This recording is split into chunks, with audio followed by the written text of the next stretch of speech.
다니엘서 1장 7절을 함께 읽었습니다. 느부갓네살이 예루살렘 성을 포위하고 당시 왕이었던 오늘 본문의 1절에 기록된 대로 여호야김이란 왕을 포로로 붙잡아 갑니다. 유다의 왕을 포로로 끌고 가면서 그냥 끌고 간 것이 아니라 유다에 살고 있는 귀족들의 자녀들도 포로로 끌고 갑니다. 장래가 촉망되는 유다의 그런 차세대 지도자들, 이들을 포로로 끌고 가는 것입니다. 이들을 바벨론화시켜서 자발적으로 바벨론을 자기의 나라로 믿고 자기들을 자발적으로 섬기도록 하기 위하여 이들을 포로로 붙잡아 가는 것입니다. 이때 오늘 본문에 나온 다니엘과 그의 세 친구죠, 하나냐, 미사엘, 아사랴, 이 유다의 네 청년도 그 가운데 함께 포로로 붙들려 갑니다. 이들이 정확하게 몇 살인지 성경은 기록하지 않습니다. 짐작만 할 뿐입니다. 대부분의 성경 신학자들은 이들을 14세에서 18세 정도로 봅니다. 그러니까 10대라는 이야기입니다. 이 10대들은요, 그냥 10대들이 아니었습니다. 아주 탁월한 10대들이었습니다.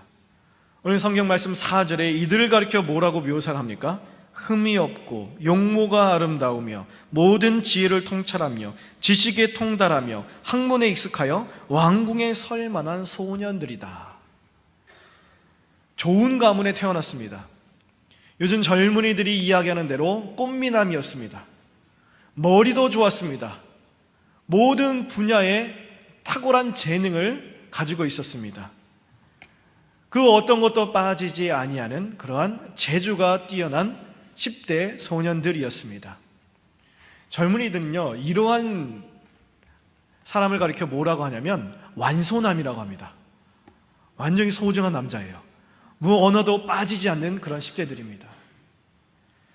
느부갓네살은요, 이들을 포로로 붙잡아 가서 고된 노역을 시키는 것이 아닙니다. 이들에게 무엇을 시킵니까? 본문의 말씀대로 갈대아 사람의 학문과 언어를 가르치게 합니다. 여기에 명시된 갈대아는 유프라테스와 티그리스 강이 시작되는 지점이죠. 그 발원지인 바벨론 지역의 옛 지명입니다. 거기를 갈대아라고 합니다. 다시 말씀드리면 바벨론의 학문과 바벨론의 언어를 가르치게 합니다. 그런데 이 갈대아, 바벨론의 옛 지명이 갈대아, 여기는요, 이 당시 무엇으로 유명했냐면 점성술로 유명했습니다. 점을 치는 것, 꿈을 해몽하는 것, 영을 분별하는 것, 미래 예측을 위하여서 꿈이나 이상을 해석하는 그러한 학문이 전 세계적으로 발달되고 아주 유명했던 지역이 갈대아입니다.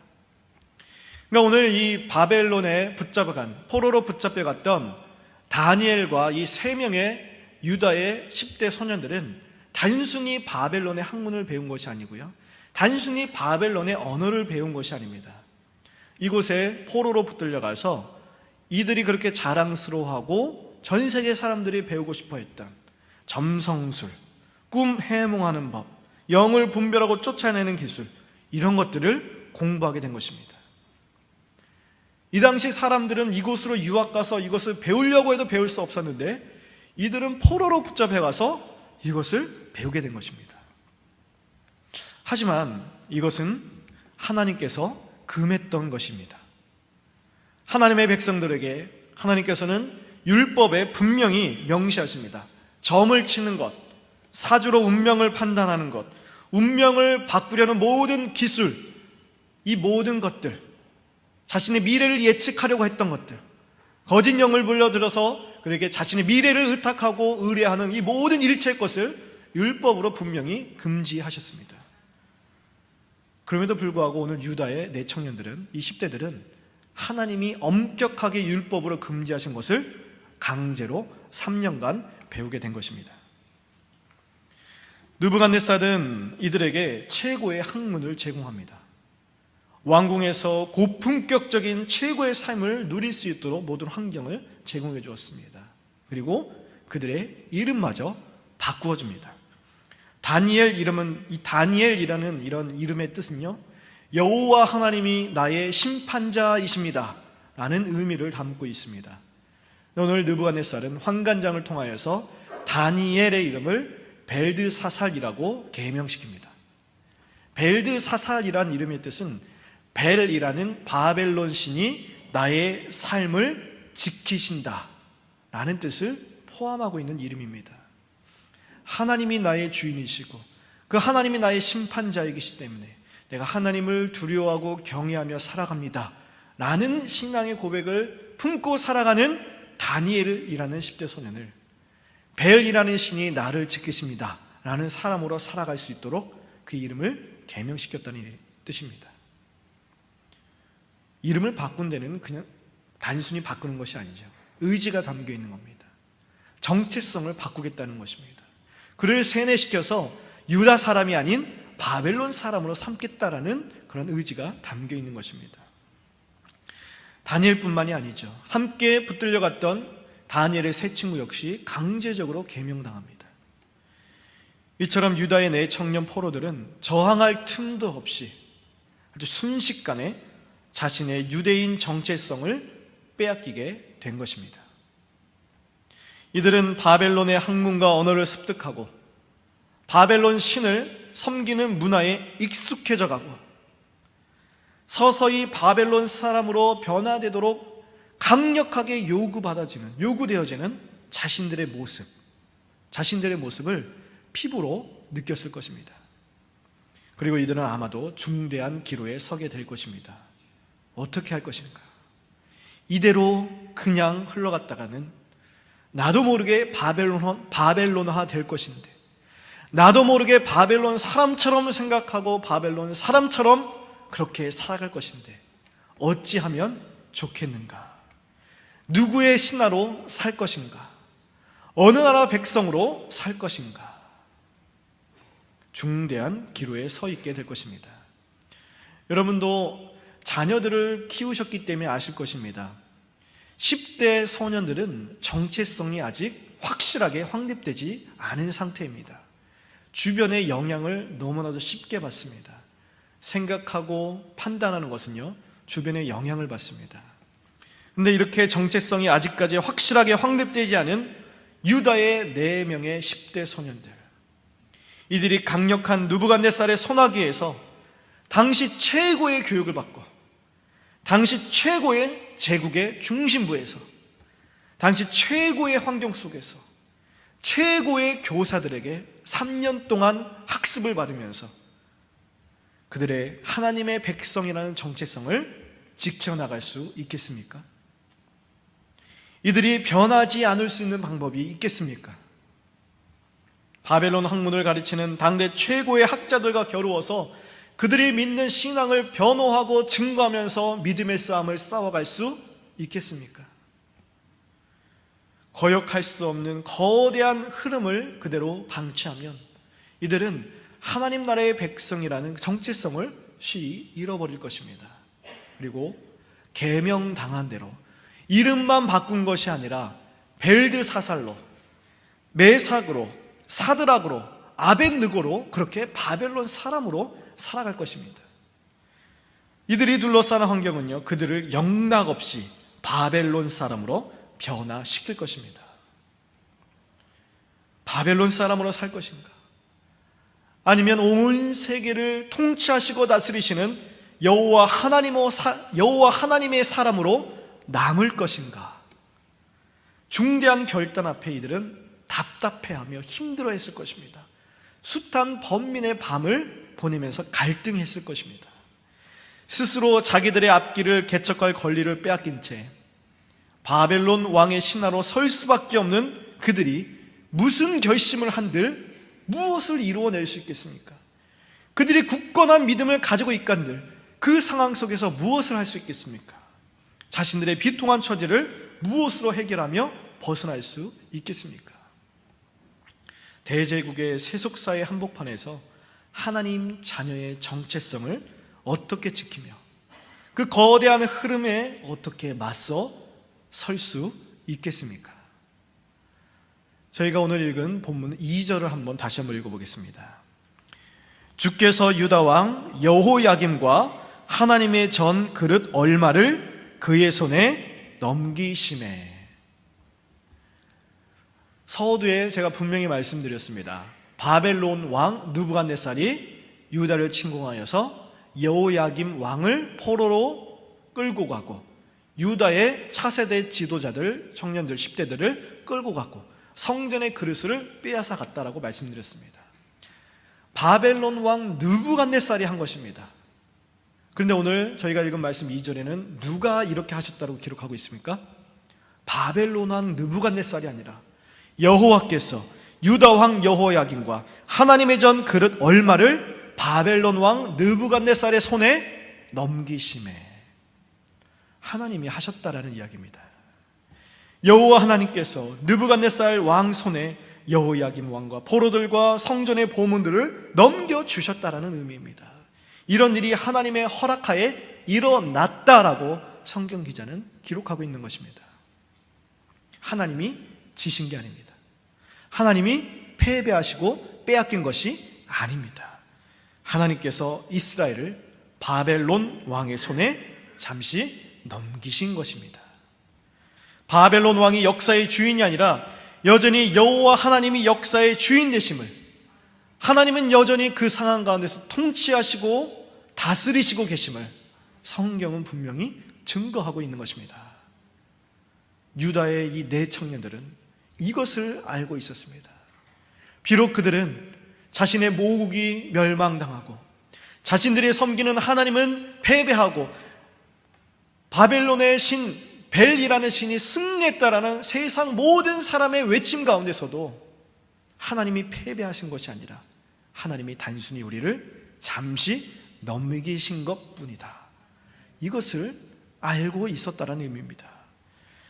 하나님이 여전히 역사를 통치하고 계시고 이 순간 속에서도 비록 우리가 포로로 붙잡혀 와서 이렇게 살고 있지만 그럼에도 불구하고 하나님은 여전히 통치하고 계신다라는 사실을 잊지 않았다는 사실입니다. 유다의 네 청년들은 제 아무리 강한 믿음을 가진다고 한들 거대한 제국의 힘을 거역할 수 없다는 사실을 누구보다 더 잘 알고 있었습니다. 이들이 아무리 굳센 믿음을 가지고 매일매일 수백 번 수천 번 굳센 믿음의 결단을 한들 이들이 있는 바벨론이 하나님의 나라로 변화되겠습니까? 그들이 그것을 할 수 없다는 것을 잘 알고 있었습니다. 다시 말씀드리면 지금 그들이 서 있는 그 문제의 해결은 자신에게도 자신들의 믿음에게도 있지 않다는 사실을 잘 알고 있었습니다. 그 문제의 해결은 자신에게 있는 것이 아니라 그 상황 속에서도 여전히 살아계시고 통치하시고 다스리고 계시는 하나님에게 있다는 사실을 이들은 깨달았다는 사실입니다. 자신들은 세상을 바꾸지도 나라를 변화시키지도 못하지만 그렇게 비통하고 처참하고 부끄러울 수밖에 없는 그 순간의 시간 속에서도 하나님은 그 순간의 시간을 다스리고 계시고 그 시간의 역사를 주관하고 계시고 그 순간 깊숙이 관여하시고 하나님의 뜻을 신실하게 이루어 가신다는 사실을 놓지 않았다는 이야기입니다. 그래서 세상의 관점이 아닌 하나님의 관점으로 현실을 바라보며 역사의 주인이신 하나님의 주권, 하나님의 통치하심, 하나님의 다스리심을 의지한 것입니다. 일어나는 모든 일들이 여전히 하나님의 손길 아래 있다는 사실을 확인한 것입니다. 그래서 비록 포로로 끌려간 순간 속에서도 나 혼자가 아니란 사실, 하나님이 패망하시고 실패하셨다라는 원통함과 슬픔이 아니라 여전히 하나님은 다스리시고 계신다라는 그 사실이 이들에게 위로가 되고 소망이 되고 든든히 설 수 있는 약속이 되었다는 사실입니다. 그 믿음으로 역사의 주인이신 하나님의 통치를 믿고 바라보며 하나님의 신하여 하나님 나라의 백성으로서의 정체성을 놓지 않았던 것입니다. 저희가 오늘 7절까지 읽었는데요, 1장 19절 20절에 보면 3년이란 시간이 다 흘러갑니다. 3년 동안 느부갓네살 왕 앞에 서기 위하여서 바벨론의 학문과 하나님이 금지하셨던 그 모든 것들을 배웁니다. 그 3년이란 시간이 흘러간 다음 다니엘서 1장 20절에 이렇게 기록합니다. 그들이 왕 앞에 서서 면접을 보는 장면이 기록되어 있는데요, 온 나라 박수와 술객보다 그 지혜가 10배나 나았도다. 이들이 하나님의 나라의 백성이라는 정체성을 가지고 하나님이 이들에게 허락하여 주신 그 삶의 자리, 그 삶의 자리가 비록 유다가 아닌 바벨론이고요, 하나님을 섬기는 유다의 예루살렘의 성전이 아니라 바벨론 신 벨이라는 신을 섬기는 그 바벨론의 궁정의 중심부에 서 있을지라도 하나님이 이 순간 나에게 허락하신 장소가 이곳이라면 이 삶을 내가 열심히 살아내겠노라는 결심으로 3년 동안 열심히 수확한 것입니다. 그런데요, 우리가 익히 알듯 다니엘과 세 친구 3년 동안 학습하며 그 믿음을 잃어버렸습니까? 그 정체성을 잃어버렸습니까? 하나님을 배신하고 벨이라는 신을 섬기는 바벨론 사람으로 변화되었습니까? 아닙니다.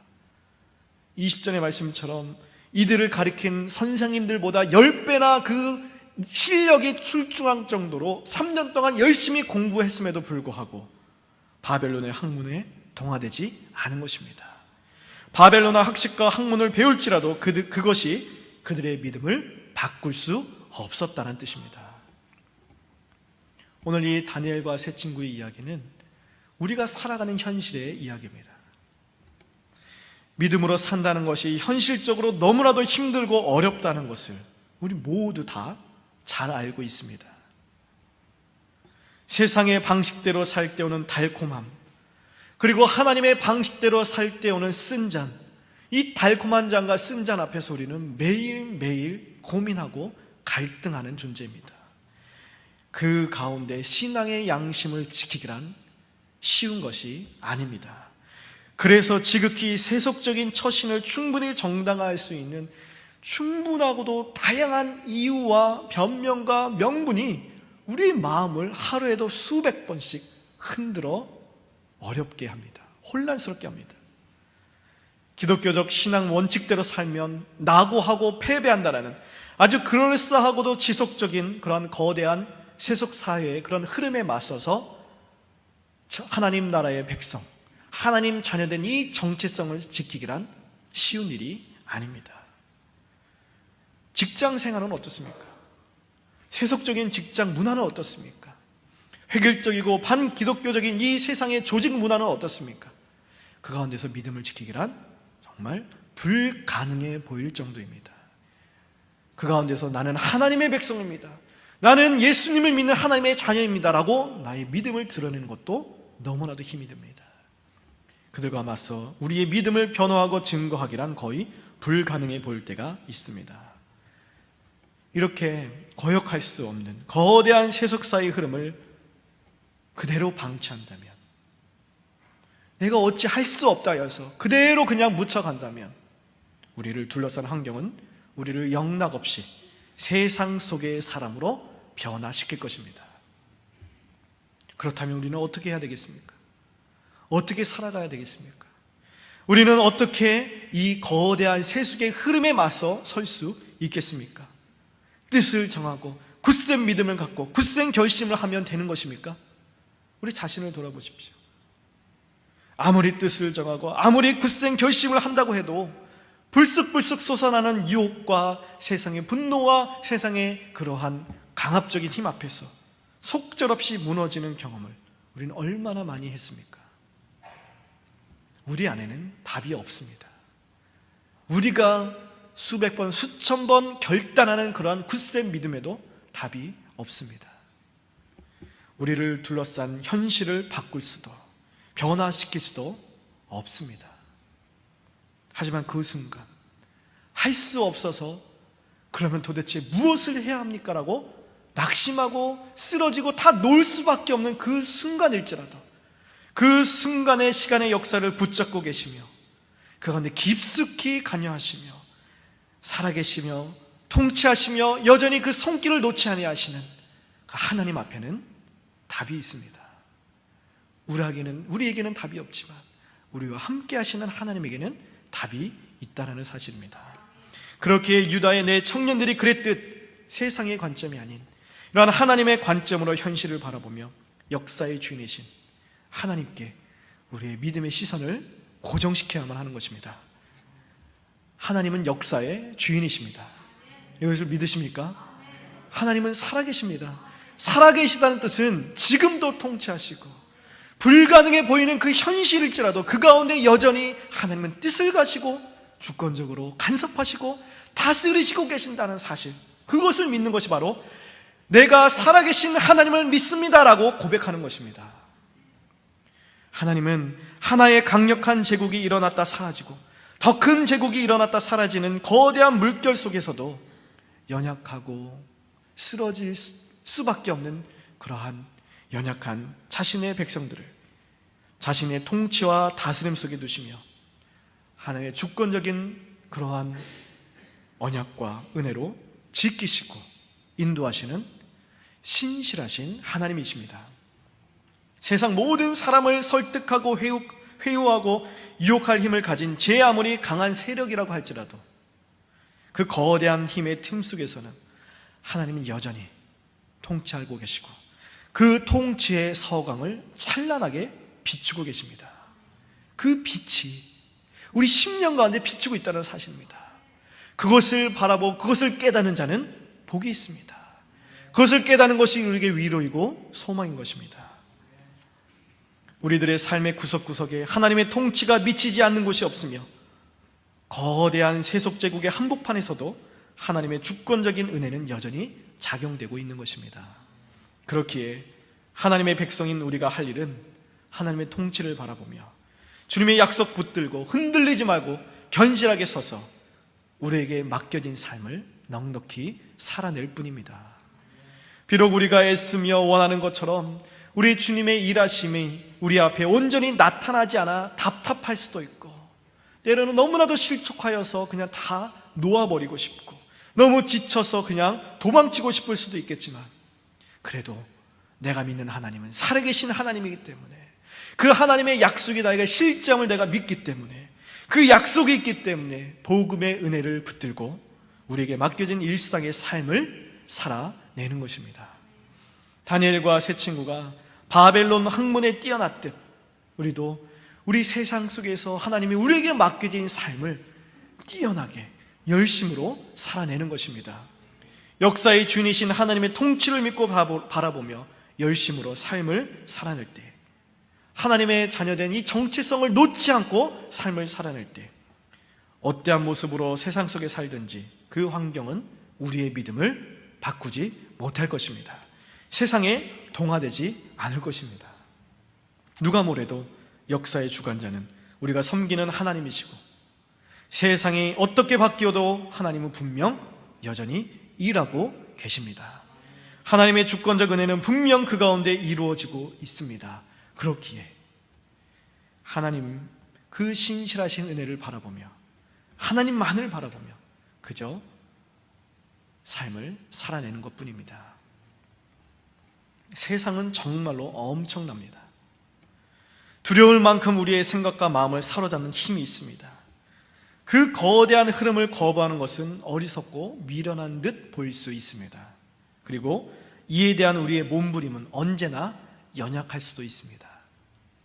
그럼에도 불구하고 세상을 무작정 따라갈 수 없는 것, 그럼에도 불구하고 세상의 거대한 흐름에 우리 자신을 그냥 마음껏 맡길 수 없는 것, 매일 넘어져도 그 싸움을 포기할 수 없는 것은 하나님의 여전히 내 삶 속에 깊이 관여하고 계시며 통치하고 일하고 계신다는 그 사실을 믿는 그 믿음 때문입니다. 내가 주를 떠나지 않을 것이라는 사실보다 주님이 나를 떠나지 않을 것이라는 사실이 우리를 오늘도 견디게 해주는 힘과 위로가 되어줍니다. 절대로 바뀌지 않는 것은 우리의 신념과 믿음이 아닙니다. 우리의 뜻이 아닙니다. 절대로 바뀌지 않는 것은 하나님의 신실하심입니다. 이 사실을 굳게 심령 가운데 새기면서 오늘도 우리를 여전히 일어서게 만드는 용기의 힘이 되어주시는 하나님을 바라보면서 오늘도 믿음으로 견실하게 흔들리지 말며 그 믿음으로 우리에게 맡겨진 일상 속에서 하나님의 주권을 인정하고 드러내는 삶을 충분히 살아내는 그런 한 해를 살아가는 저와 여러분이 되기를 간절히 소망합니다. 우리 시간 함께 찬양하고 한번 기도하기를 원합니다. 제가 드린 말씀처럼 그러한 통치하시는 하나님께 온전히 우리의 시선을 고정하기 원합니다. 온전히 주만 바라보면서 2016년을 힘차게 달려나가기 원합니다. 이런 고백으로 하나님의 사랑을 사모하는 자 함께 찬양하겠습니다.